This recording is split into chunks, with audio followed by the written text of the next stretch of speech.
Hey, welcome and thank you for tuning in. This is the second review of a book on the channel, or probably the video review that I'm doing of a book.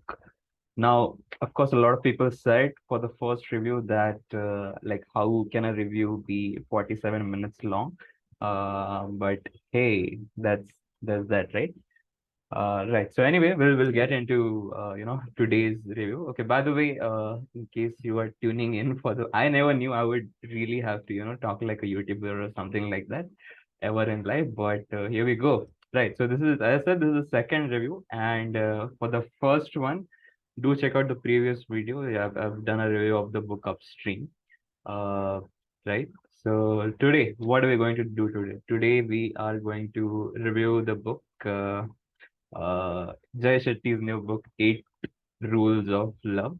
Uh, right. So lots to talk about the book. Now this whole theme is again one of the themes that I really like to understand, know about, talk about, even experience, and just have conversations about this uh in general. Whenever we are meeting friends, whenever we are meeting people, right? So that's about the theme. And to start off with, let me actually talk about how this whole thing came out to be, right? So there's a friend of mine who happens to send out a weekly newsletter, and that newsletter is also around this whole theme of what the book is about, right?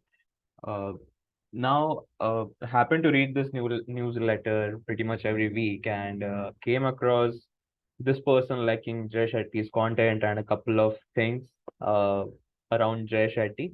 I think he had also come to do like an India tour for this whole book. I think he had come to Hyderabad for sure, but I think he also came to Bangalore, right? Uh, and yeah, like the ticket prices were like 4,000, 3,000, and whatnot. I think Anupam Kher had interviewed him in Hyderabad, and yeah, so that's basically Jay Shetty. Uh, Now in that newsletter, there's another thing that was mentioned. It was uh, Jay Shetty's interview on the Modern Love podcast. The New York Walla Modern Love podcast that has been going on for quite some time now, right? If you see the episodes. Uh, Again, not a big fan of that whole, especially the podcast, because again, a lot of general fluff. It's curated well so that it, is there for the masses. So those are all the reasons why I sort of like to stay away from the content which is made for the masses. But since the episode was just about 20-25 minutes, I ended up listening to the episode, and I sort of did like or was convinced with what Jay was saying.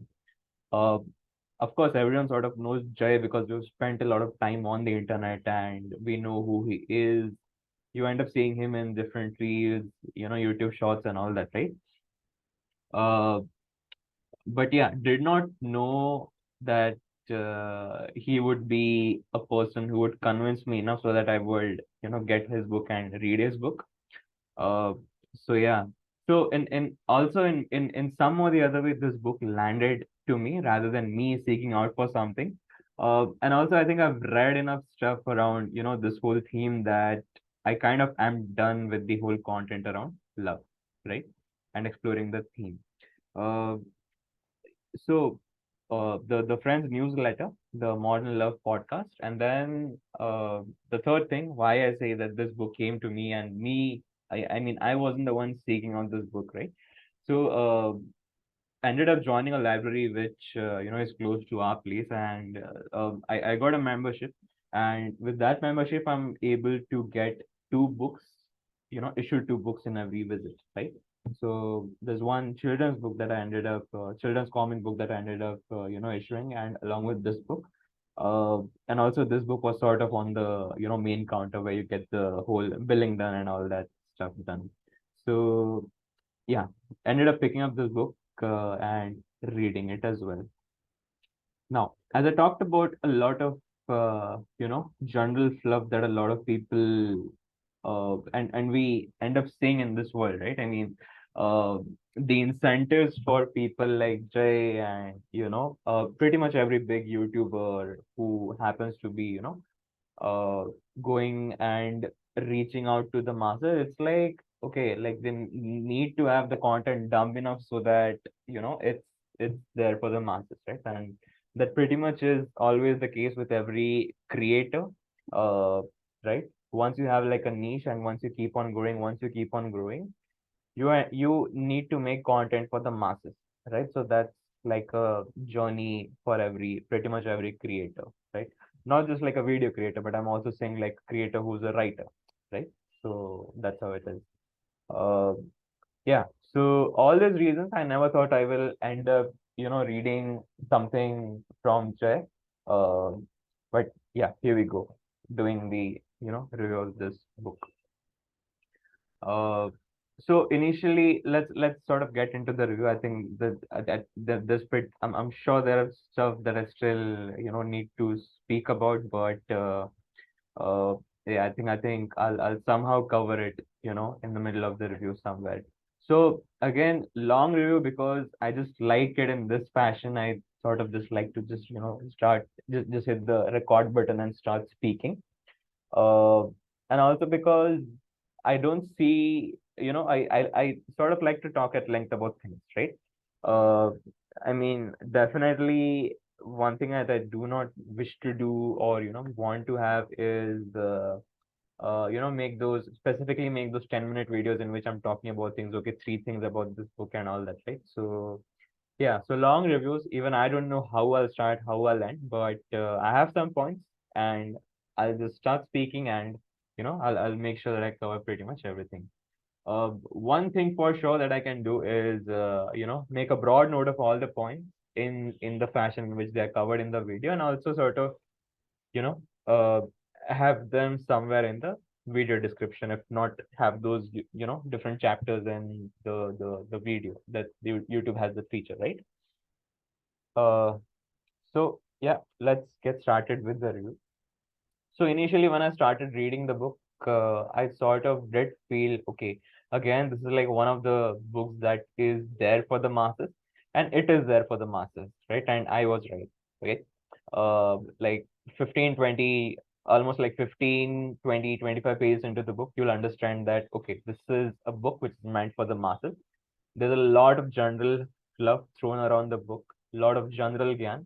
And I say this because there are better things to look at, to understand things when it comes to this particular theme. And again, I'll talk about those things as well, right?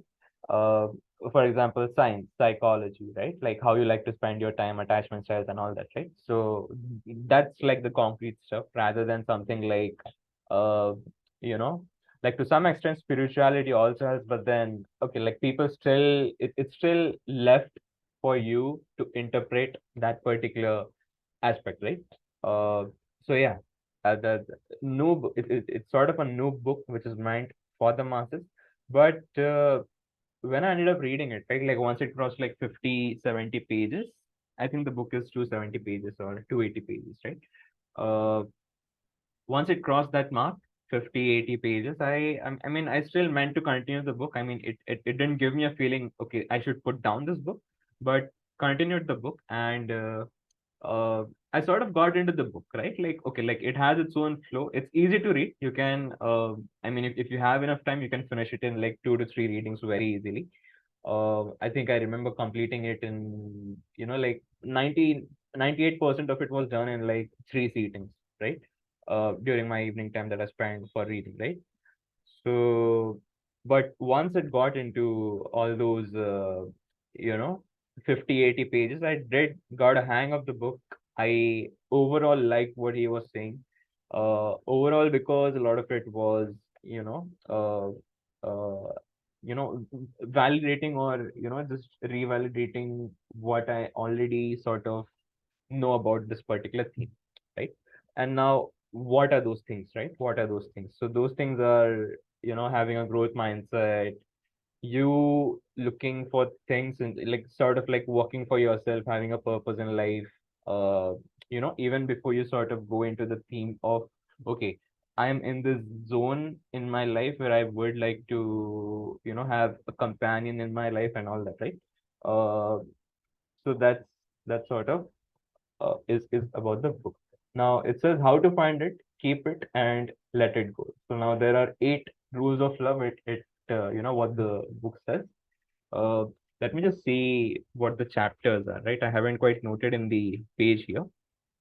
So like one is so there are four overall, and then every particular main chapter has like 2 to 3 chapters divided. So one is solitude, one is compatibility, one is healing, one is connection. Now, solitude has let yourself be alone. Don't ignore your karma. Compatibility, define love before you think of it, feel it, or say it. Your partner is your guru. Purpose comes first. Uh, Healing has win or lose together. Healing also has you don't break in a breakup. Uh, and connection finally has love again and again, right? So, basically if I were to give like one whole line about to describe the whole book, it would be okay, start having a growth mindset, start looking for love in all the things in your life, and then eventually all of that will accumulate so that you yourself are sort of complete enough so that you know you also get a partner, like a fulfilling partner, and then you have your own journey and your own story, right? But again, this line that I said, right? You need to like have complete and all that. You love yourself, complete yourself, and then you'll get someone and all that. Like it's not true in every case, right? I mean, of course, there are some people who like doing a lot of casual things and all that, right? Situationships, if that is the word in 2023 to call it, right? So that's about the book. That's the structure, and pretty much with every chapter, there's like a very nice uh, letter that is around. So solitude, compatibility, healing, and connection, all of them have a letter, right? A letter which is a love letter to yourself, a love letter to your partner, a love letter to help you heal, and a love letter to the world. So did make a lot of sense. I mean, the letters again, general fluff, which will does make you feel good, uh, right? But yeah, overall, nice book, decent book. Now, let me also sort of try to define who this book is for, right? So I would say, in general, pretty much everyone.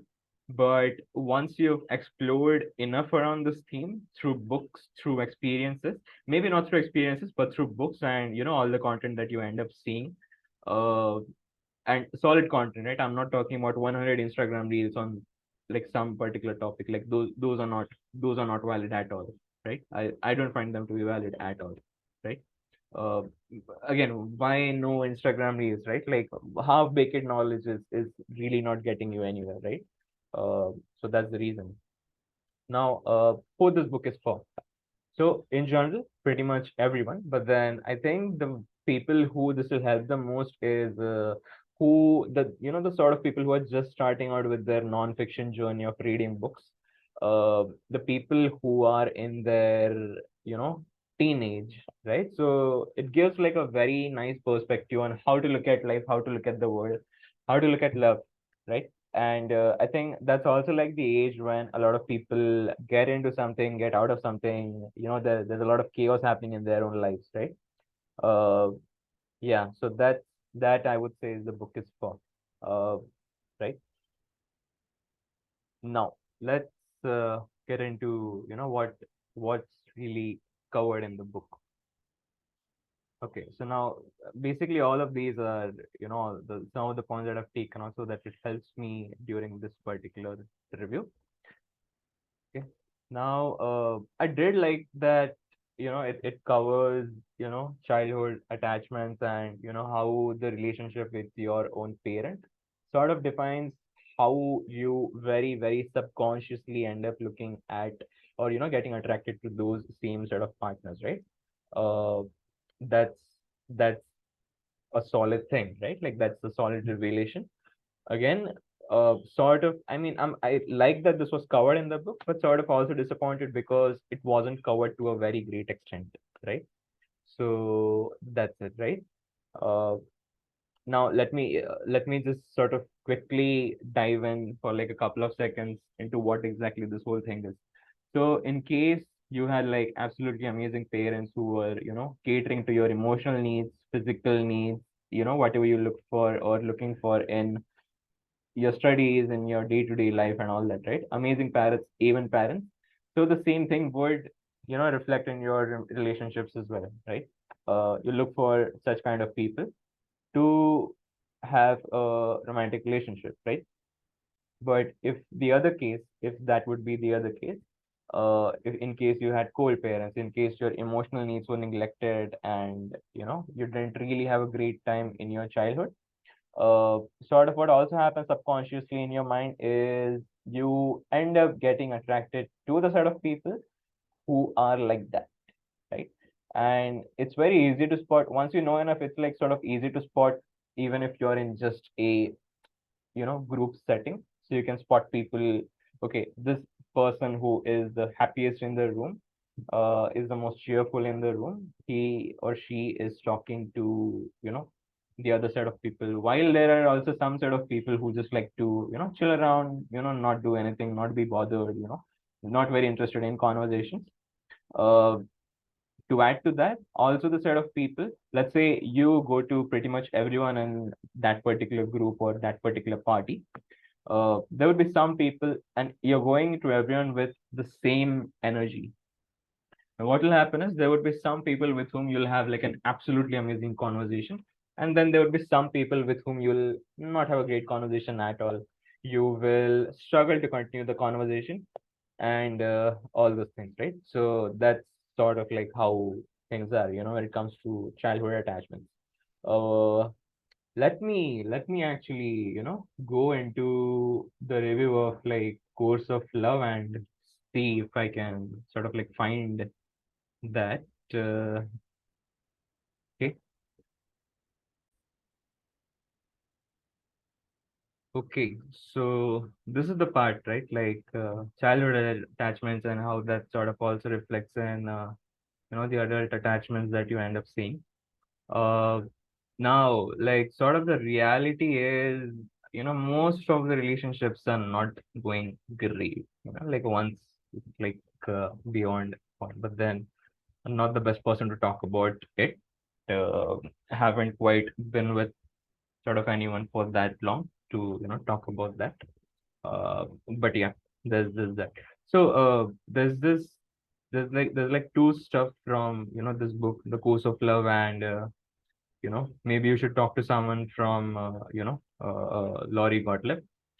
Now it says and then this is like content or a piece of something that changes how you look at things, right? Once you like it's like you get hit some reality. uh so let's see what this is. So we believe we are seeking happiness and love, but what we are really seeking is familiarity. We're looking to recreate within our adult relationships that they have feelings which we had in our childhoods, which were rarely limited to just tenderness and care. The love most of us we will have tasted early on came entwined with other most destructive dynamics. Feelings of unwanting to help another who was out of control, or being deprived of parents' warmth, or sacred of his or her anger, or of not feeling secure enough to communicate our trickier wishes. How logical then we should, as adults, find ourselves rejecting certain candidates, not because they were wrong, because they were little too right in the sense of seeming somehow excessively balanced, mature, understanding, and reliable, given that in our heart, such rightness feels foreign and unearthed. We chase after moving, after, more exciting others, not in the belief that life life with them will be more harmonious, but out of an unconscious sense that will be reassuringly familiar in the pattern of frustrations, right? So subconsciously, this whole thing is happening. Uh, and yeah, pretty much for everyone, right? So there's like this part from maybe you should talk to someone. I'm not gonna read it out, but it's sort of the same thing. In case you want to take a look at it, just pause the video and read it out. Okay, so there's this whole thing. Okay, and this whole thing, right? Like if Charlotte walks through her complicated feelings towards her parents with me, she'll help find increasingly attracted to different people, one that might give her unfamiliar experience she's seeking. Compassionate, reliable, mature partner. Until then, every time she meets a reliable guy who might love her back, her unconscious rejects her stability as not interesting. She still equates feeling loved not with peace or joy, but with anxiety, right? Like the same, it goes same guy, like again, same set. Since you have this whole pattern, you end up repeating the same mistake or same thing with pretty much everyone. So that's basically how things are. That's like reality in like, and I've written quite a lot about this. Uh, like there's like what I just read out was from on my writing page, from this page, why we keep returning to the abuser, why people keep returning to the abuser, right? So there's that. Now coming to the book, I like that it did cover what early childhood attachments are, and how that also sort of affects the relationships that you go for in your adult life. Now coming to the next set of points. As I said, it's like a nice, sweet little book for people who are just starting out reading and all those things. Uh, it is mainstreamy, but it's not as mainstreamy as some of the other books that you end up seeing in mega hits, bestsellers and all that. Right? It's a solid book, I would say. Uh, Something to get you started more into the theme, and also gives you like a good guide to you know how to navigate such stuff around this thing. But then my very next point also says, do not take it as a guide, because this is, most of it is not really backed by science, right? So if you happen to know Jay Shetty's background, now he happens to have like a he was a monk. In fact, his first book was How to Think Like a Monk, if I'm, not getting the title wrong. So it's basically around that theme. So, and again, from what I know about his life journey, he worked for, I think, after his graduation, he graduated from, the Britain, worked for like 2, 3 years, I think, and then he went on to become a monk, right? Now, man, he wrote his first book. Now, just think of it, right? He wrote his first book, which is How to Think Like a Monk. A monk is like a sannyasi and all that, right? And he also ended up doing the same thing, being a monk for like 3 years. That's how he got most of his, teaching gyan and all that. And then the second book, his latest book is about, love, right? Again, something to do with romantic love. And the irony is that like monks tend to be around living the life of a sannyasi, but then yeah, here we go, a monk writing a book about companionship, relationships and all that. But again, in his own defense, I'm gonna do a defense uh for him, that I sort of also like reading this book, and pretty much everyone would like reading this book, because the same thing, the same sort of aspect, the same sort of principles is something that you can also apply in your work, in your friendships, in your some of the relationships that you have with your family, right? So broadly, connections, relationships in general is is what such books give you a good lens to talk about, think about, read about, understand about. And then you can apply the same not just for, let's say, a romantic companionship, but then also for relationship, pretty much every relationship in general, right? So again, decent enough book for early picks. Okay, going to the next point. Now, again, some of the points which I liked was it did burst a lot of myths around how the whole world is, right? uh Now, when it comes to Bollywood, Hollywood and all those things, right, like they have romanticized a lot of things. They have given unexpected reality, and unrealistic realities to a lot of people, and which is not quite right. a lot of people end up being in that particular reality, and they think, okay, there's this one person who's going to come from a helicopter and finding his love, and an NRI will come into India, and they look for a person who is from their, the soil where they grew up, and that's how my life is going to be, chill out uh for the rest of my life. But no, that's not quite the reality. Uh life is a mess. And again, like, it sort of reminds me of something that a colleague of mine recently said in a session, when someone asked that, okay, this looks like a trick question, and then he ended up saying, okay, life is a trick question. What is not a trick question? Everything is a trick question. Life is also a trick question, right? Shit happens, good stuff happens as well, but it's only up to you about how you want to take things, right? uh Everyone has their own shit going on in some or the other way, and then, like a video game, everything sort of you know gets advanced. And yeah, I would sort of agree that uh after a point of time, it's just about you getting to learn about, oh, okay, I'm capable enough to tolerate this stuff, right? So yeah, I think that's a good way to look at things. uh and yeah, so busted myths, Bollywood, Hollywood, when you see all those stories and what exactly is happening on those particular things, not the best thing. But yeah, good point covered in the book. Now, when I say there's a lot of general stuff, I say this because there are some lines in the book which, if you take it without context, and most of it is without context, right? Most of it is sort of without context. Uh, for example, there's this title in and then he goes on to talk about this wisdom. Again, a lot of general fluff.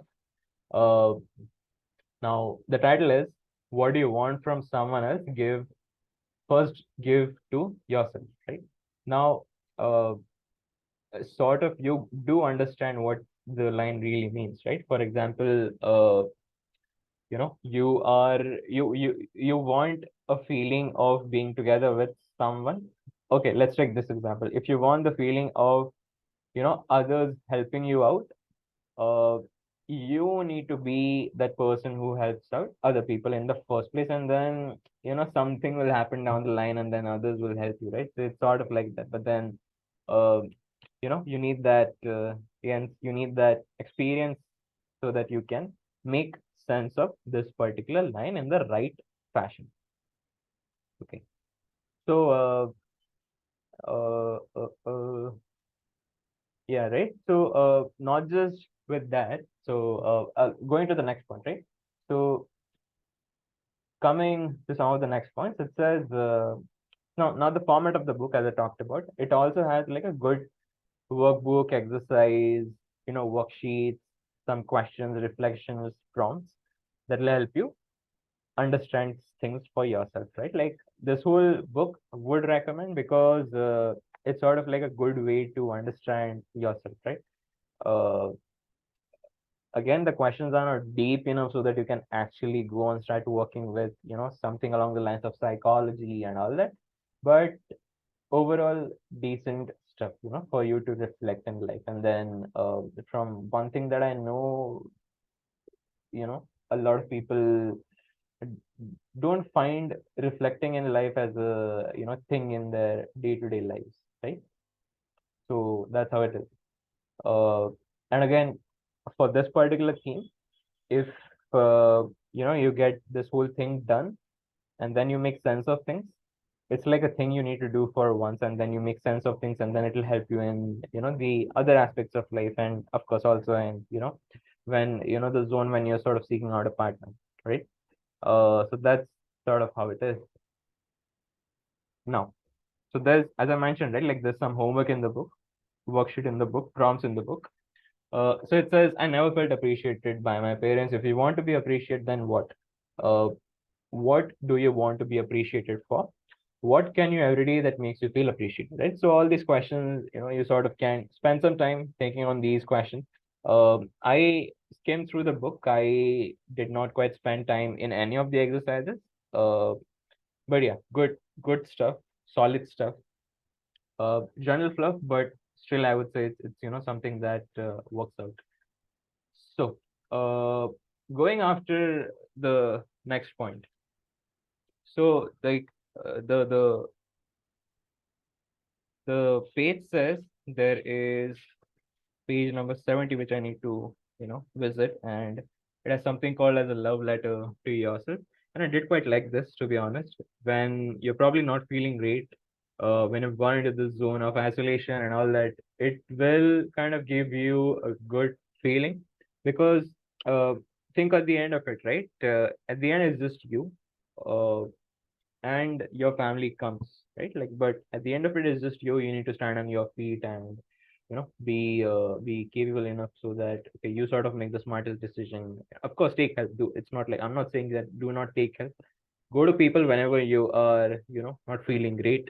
Uh, that's why friends are for, right? That's why family and all these things are for.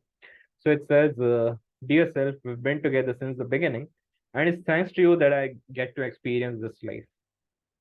You are closer to me than anyone, the only one who knows all that I've seen and done, the only one who has witnessed the world through my eyes, who knows my deepest thoughts, my darkest fears, my biggest dreams. So, a couple of paragraphs as well, and this whole letter is here as well. In case, again, if you wanna read it out, you can pause the video and take a look. So, thank you. It's like a good way of thanking yourself, since all of what has happened in your life, it will keep on happening. You'll keep on doing stuff that you feel is important. You'll keep on doing or exploring journeys, exploring people, exploring things, letting go things, and all that, right, in life. So that'll happen, right? And you are the only one who've seen all this, so that sort of letter makes sense. That sort of letter makes a lot of sense, right? It's like it's also like self-compassion 101. And how, again, a lot of books also say this, but like self-compassion 101 is basically you try to be your own best friend, the best friend who knows how to read emotions, the best friend who knows how to deal with situations, the best friend who knows how to not be tough on yourself, right? So that's basically a love letter to yourself, self-care, self-compassion, self-care 101.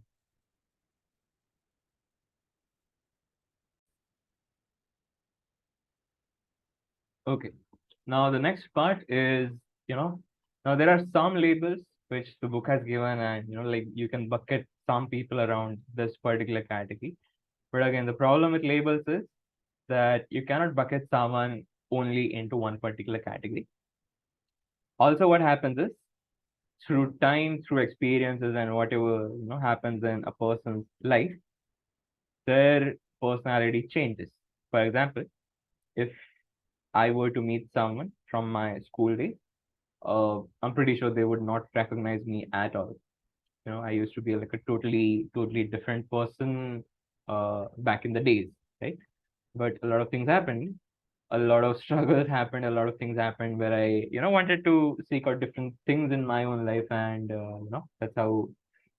that's who I am today, right? Because of all those things, right? Like I'm a completely different person as opposed to like uh 10, 15 years ago, right?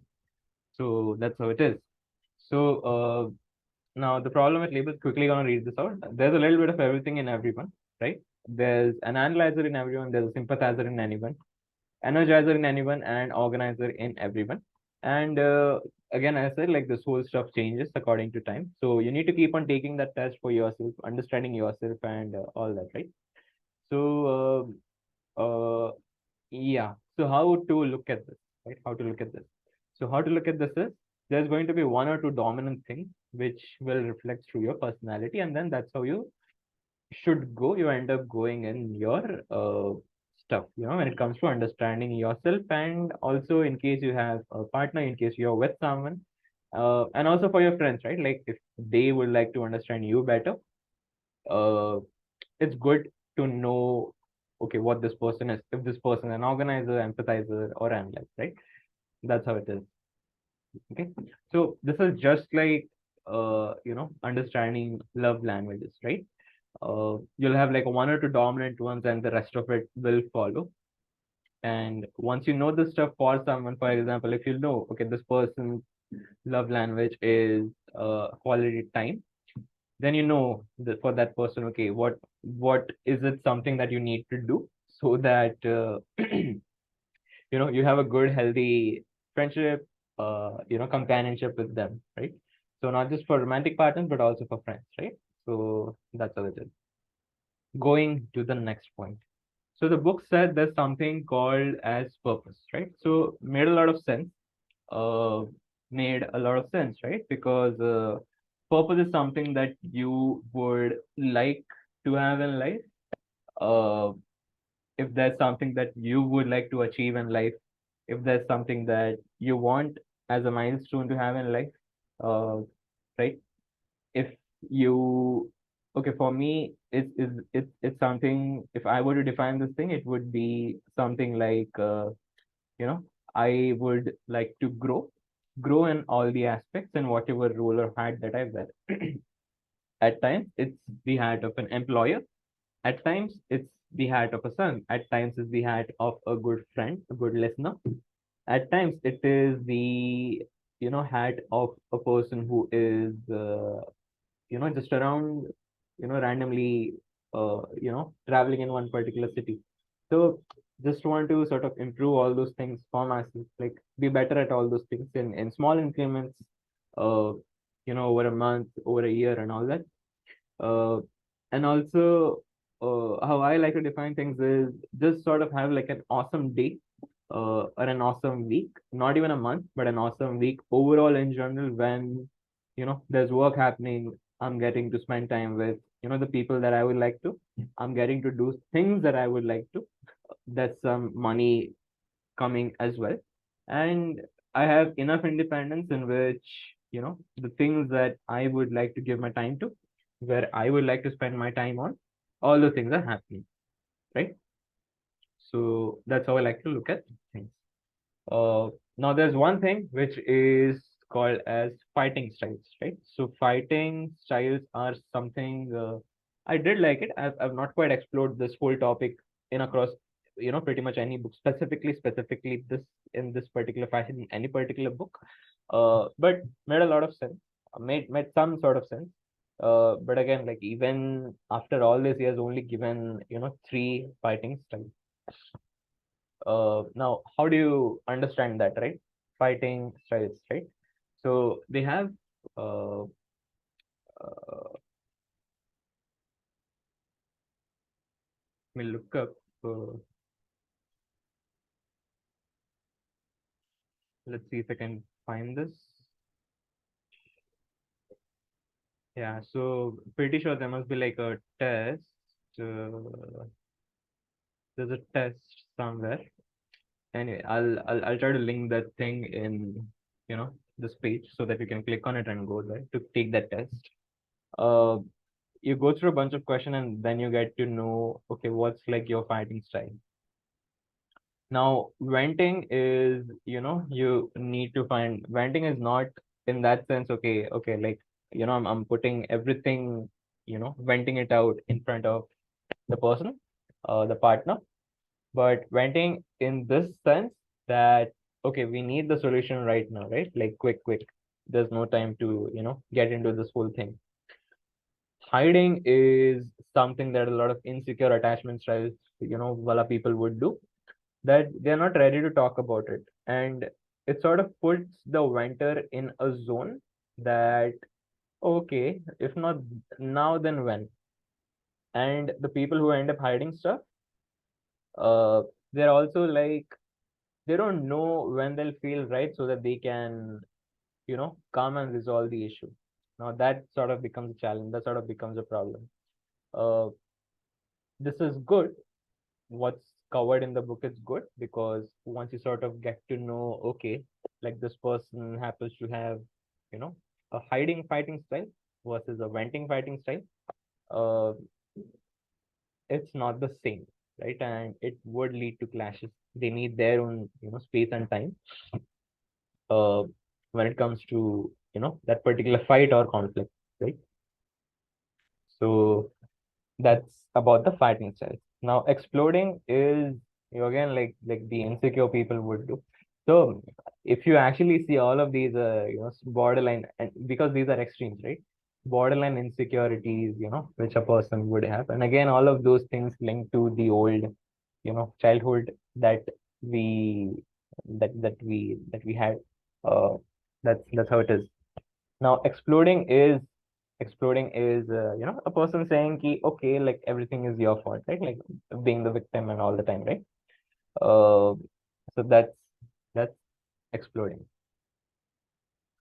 Now, there's one more aspect of uh, when to sort of fight, when to sort of uh resolve a conflict, uh, and when and sort of how to deal with that situation, right? Uh, First of all, it says, sort of find a place and time.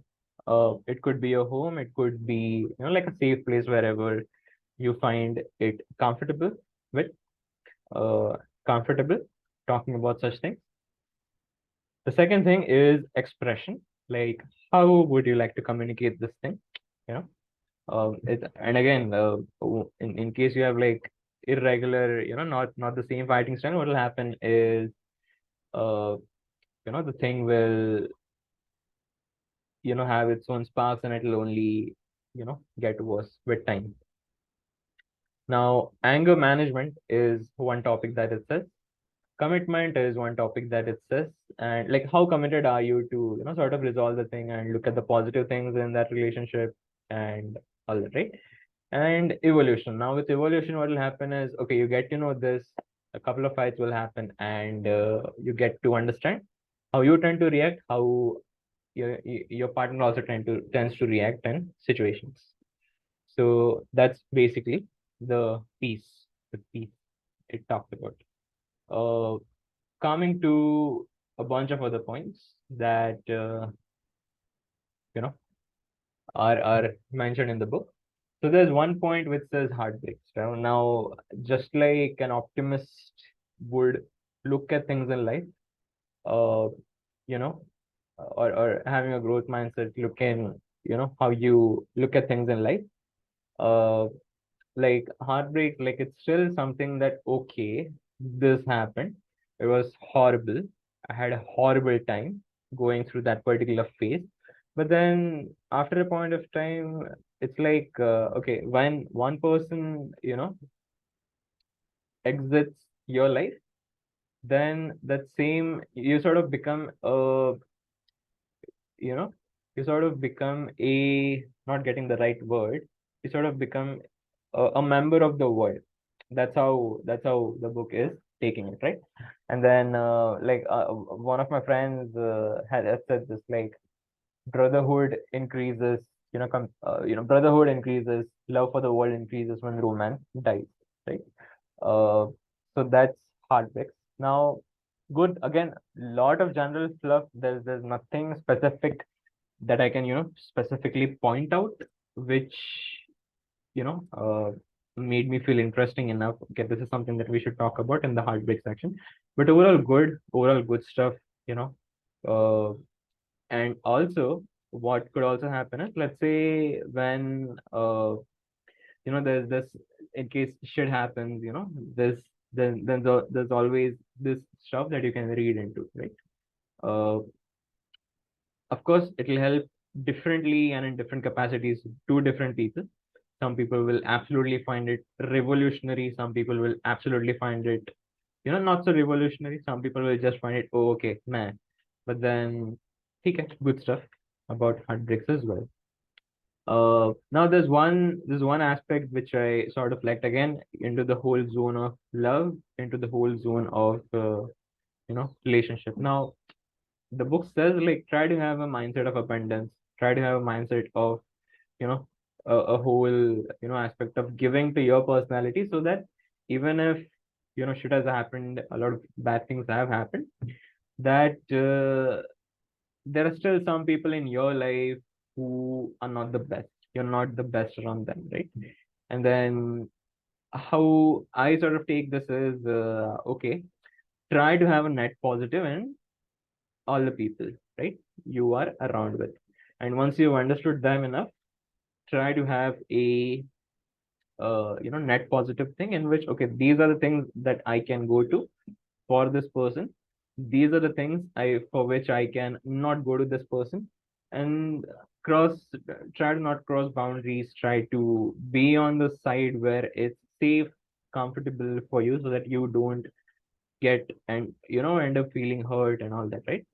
So that's about, and then um, all of this, and then he takes the example of having a difficult family member, which pretty much everyone would have faced in some or the other capacity, beat anyone, So, so how to deal with that thing? To deal with that thing is this.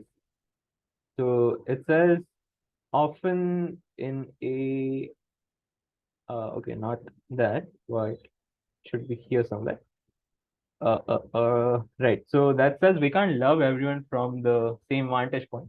We may try to love certain people up close, but find that every time we leave them, we complain about their negativity, bitterness, and energy. It's better to stand at a distance where we can still respect and support them than to be too close and have a resentment grow. If you have a difficult family member that you want to keep in your life, then might mean you love them best when you see them once a year. It might be meaning keeping all the contact through phone calls rather than in-person visits. Dealing with them for whatever amounts of time you can handle. The distance protects you from feeling used and allows you to be in a well-wisher from afar until you're ready to love them up close. It gives you space and opportunity to develop strength and confidence in solitude, and potentially in the long run, you'll be able to return to compassion with, their journey. Makes a lot of sense. I mean, I sort of like this part, and it's like the ultimate answer to that particular thing, right? It's the ultimate answer to that particular thing. Uh, is the ultimate answer to that particular situation, right? But also sort of you need to go through enough experiences, you need to go through enough shit so that you can come to this conclusion and then try to understand that not everyone can provide you everything, right?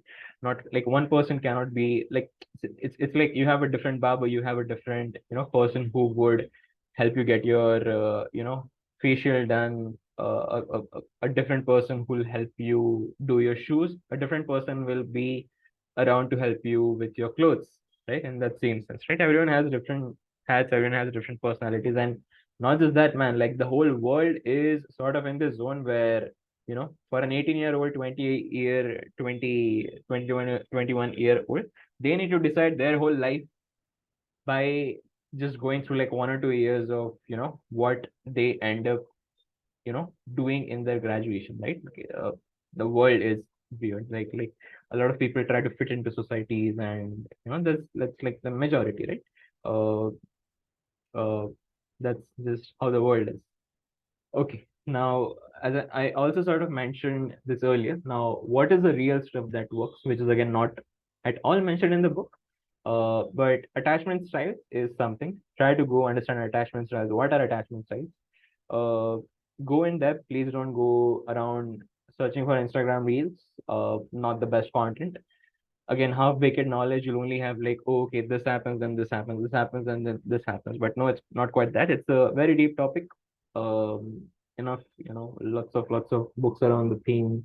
Uh, right? So attachment styles is one. Love languages is one. Love language is something, broad. Like there are 5 love languages.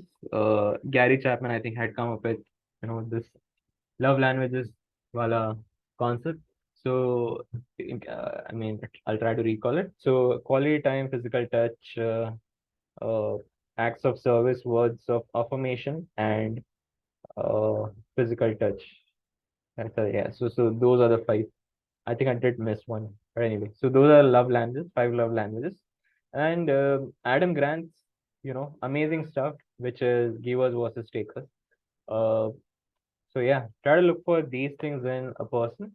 Try to understand these things for a person, and then they'll all make sense, right? They'll all make sense to not just you, but also pretty much everyone that you end up seeing in life, right?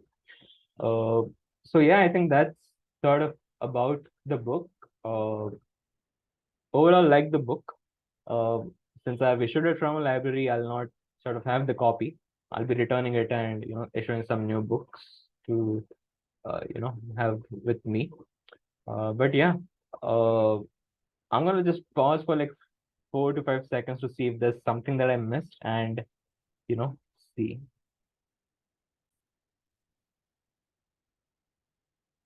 All right. So some of the points that I did quite let's actually go into the book and see if there's some parts which are again worth mentioning. So the book sort of has not a very definitive guide, but it has a decent chunk of material which will sort of give you hints on when to sort of exit a relationship, right? Uh, Now the primary things, of course, there are many, of course, reasons to end things, but one thing that for sure is something that you cannot take or you should take or even give is physical abuse, the worst possible thing, right? Mental abuse, emotional abuse, and all those things, right? So sort of has a decent enough guide for you to understand those things and when to exit something, when to walk away from something, right? uh Now, how it says this, right? So there's a topic which is money, and then how your partner behaves in the conflict of this topic argues you about your spending habits, and then the abuser, the person who is now abuser is basically a person who likes control in a way. Now they'll tell you how to spend your money. Family, they a person might criticize or complain about your family, which sort of once in a while is acceptable, not the best thing, but again, once in a while is okay. मतलब वो निकल जाता है once in a while.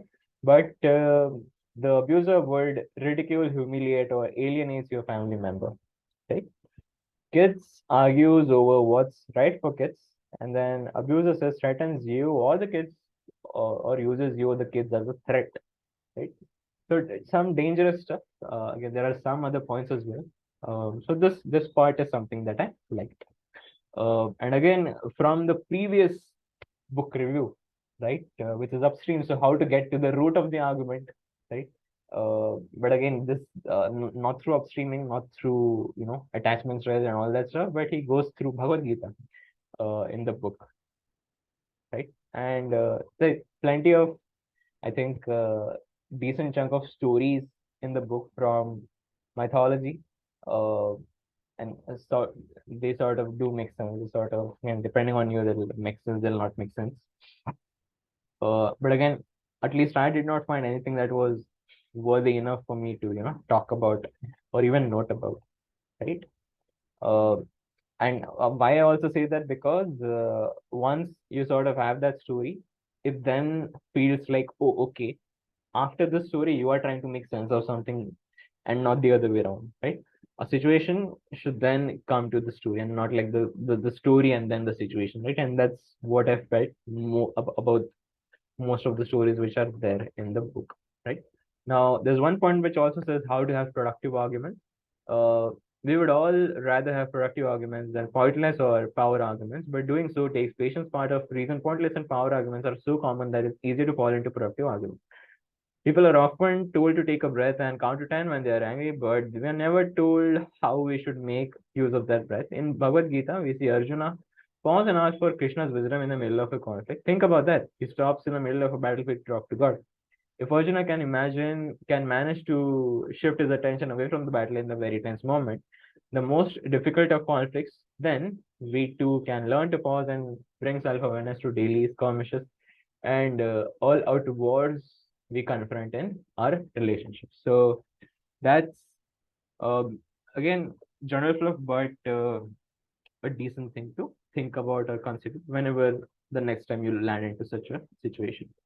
So I think that's pretty much about the book. That's yeah, like that's sort of like pretty much about that. And then why I also see this general fluff about the book, right? Now there's like one study which says studies show that men's salaries go up after they have children and women's salaries go down. Article in New York says that control per hour and all this factor, right? So now in general, if you see, everyone progresses, right? Everyone progresses in terms of money, in terms of financial success, just finances, right? So at a point of time, even when I was 21, I was not making the same as much as I'm making right now, right? Today.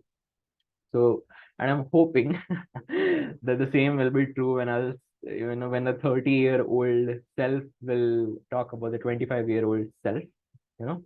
Uh, but yeah, right. So, in general, that thing happens. But again, that statement cannot be eh, absolutely true. That okay, men's salaries go up after they have children, right? Uh, that's that's the thing. That's the thing. You need to take whatever the book is saying with a pinch of salt, right? Uh, okay. So let's see what this is, right? This time was largely visible to because caps of 10 minutes. Oh, right. There's like a absolutely uh, good paragraph that talks about how this person went on to win the Pulitzer Prize only through the exercise of tracking her time. And she ended up saying that okay, she still had like a good chunk of time left with her so that she could work on some of her personal projects, and this personal project went on to win her a Pulitzer as well, right? So there's that. Guru's greatest gift. So it's the book says take your partner as like a person who's your guru. uh, when a partner, say your partner tells you I'm embarrassed when you then introduce me to your friends, telling that they're feeling bad, right? Like you were expecting something to happen, something did not happen. But if you tell them, I'm hearing that you're upset with me, why did it make you feel that way? Give your partner an opportunity to make sure that they're explaining themselves efficiently. You showing them what they sound like, and now they can be more focused on how they speak and share what they're saying. But at the same time, you're clarifying what you're trying to do in relationships to connect and make the other person feel understood, right? So that's how it is, right? So again, one good statistic according to this study, which says a study showed that men are quicker to say, that they love their partner, and they sort of like the first, I love you, right? They take an average of 88 days, while a whooping 39 of them declare their first within their first month. Women take an average of 134 days, 23% of them declare their love in 1 month. It's hard to imagine that the person who fell in love within weeks actually, live up to their partner's thing that statement means, right? So good stuff. Overall, good stuff. So I think that's about the review.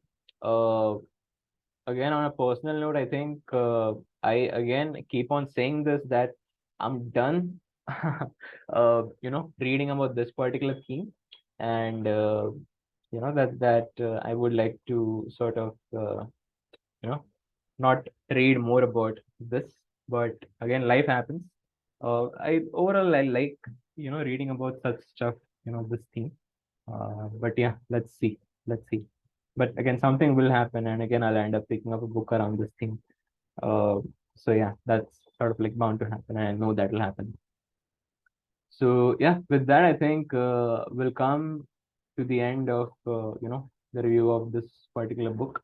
Uh, Hope I made sense. Hope I sort of made sense to whatever I was saying, right? Uh, if you'd love to chat more, please do hit me up. Thank you for watching. In case you watched it till the end, and if there's someone who is uh, if you'd like to pick up the book or something like that, let me know. In case my review helps or some of my words help. So yeah, share it with others, right? Share this whole thing with others in case you sort of like it, or if it made sense to you, or probably if you find someone, then share this review with them. And I'm sort of hoping that a bunch of you will like this enough, or I'll convince at least one person enough so that they end up reading the book. So yeah, that's that's how it is. So yeah, thank you for watching. Like the next review, I'm not sure what the book that I'll be reading. So one thing that I picked up, which turned out to be pretty heavy, was there's a called Existentialist Cafe. Sarah Bakewell, I think, is the author. But found it to be heavy. But I think for now I want something that's light. And then after like spending a couple of hours in like a light book, and then I'll go to that particular book. So yeah, thank you. Thank you for watching. And yeah, have a good time ahead. I'll see you in the next video. Thank you. Bye.